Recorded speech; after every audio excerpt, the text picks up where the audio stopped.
ठिकाणी भातकुली तालुक्यामध्ये आणि अमरावती तालुक्यामध्ये आणि अमरावती जिल्ह्यामध्ये बुस्टर कंपनीच्या माध्यमातून जी शेतकऱ्याची फसवणूक झालेली आहे ही स्वतः या ठिकाणी शेतकऱ्यांसोबत शेतामध्ये बुस्टर कंपनीने ज्या पद्धतीनं बोगस बियाणं सोयाबीनचं दिलं आहे तिथे आता शेतकऱ्यांच्या घरचा या ठिकाणी हरभरा माल दिसत आहे, तूर दिसत आहे, ते त्यांच्या घरी असलेली त्यांनी पेरल्यामुळं ती आज उगवली आहे.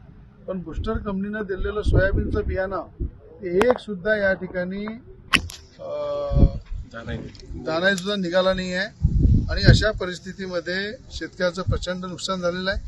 म्हणून या ठिकाणी कृषी अधिकारी आहे, तहसीलदार आहे, एसडीओ आहे, सगळे शेतकरी आहे. सगळ्यांच्या उपस्थितीमध्ये मी आपल्या माध्यमातून राज्याच्या कृषी मंत्र्यांना संदेश देत आहे की कृषी मंत्र्यांनी या ठिकाणी महाराष्ट्रामध्ये संभाजीनगरमध्ये जे बुस्टर कंपनीचं जे ऑफिस आहे किंवा कारखाना आहे त्या ठिकाणी ताबडतोब सील लावलं पाहिजे. बुस्टर कंपनीचा जो मालक आहे त्याला त्याच्या हाताला हतकड्या लावल्या पाहिजे, त्याला जेलामध्ये टाकलं पाहिजे.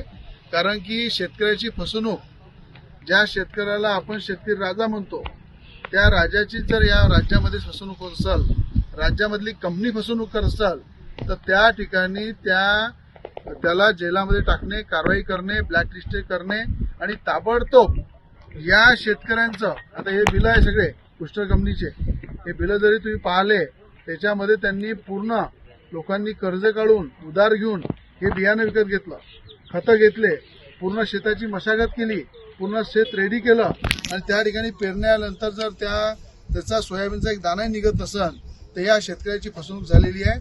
म्हणून याच्यामध्ये आज या जिल्ह्यामध्ये फिरत असताना शेतकऱ्याच्या भावना जेव्हा पाहत आहे, व्यथा जाणत आहे, ह्या जर शेतकऱ्याच्या व्यथा कृषी मंत्र्यांनी महाराष्ट्राच्या जाणल्या नाही तर याच्यावर तीव्र आंदोलन होईल. आणि या ठिकाणी महाराष्ट्रामध्ये असलेली कंपनी महाराष्ट्राच्या शेतकऱ्याची फसवणूक होत असेल तर हे कोणीही खपून घेणार नाही आहे. म्हणून या ठिकाणी जोही खर्च शेतकऱ्याचा पूर्ण लागलेला आहे पेरणीपर्यंतचा, तो पूर्ण खर्च त्या बुस्टर कंपनीनी या जिल्हा कृषी अधिकाऱ्याकडे संपर्क करून त्या ठिकाणी शेतकऱ्यांना एकत्र जमा करून त्या ठिकाणी त्यांचा वाटप केला पाहिजे. अन्यथा या ठिकाणी तीव्र आंदोलन शेतकऱ्यांच्या वतीने केलं जाईल. याची नोंद महाराष्ट्राचे कृषी मंत्री भरणे साहेबांनी घेतली पाहिजे. काल मुख्यमंत्र्यांशी मी बोललो. 2 दिवसाआधी प्रकाशभाऊ साबळे, आमचे मंगेशभाऊ इंगोले, सगळ्या लोकांनी जेव्हा आंदोलन केलं तेव्हा ताबडतोब मी मुख्यमंत्र्यांशी बोलून त्याच्यावर गुन्हा दाखल करून घेतला आणि गुन्हा दाखल करून तेव्हा पहिलं आंदोलन सगळ्या आपल्या कार्यकर्त्यांनी केलं, शेतकऱ्यांनी केलं आणि त्या आंदोलनामध्ये ताबडतोब जेव्हा गुन्हा दाखल करून अजूनपर्यंत त्या बुस्टर कंपनीच्या मालकाला अरेस्ट केलं नाही. हे दुर्भाग्य आहे.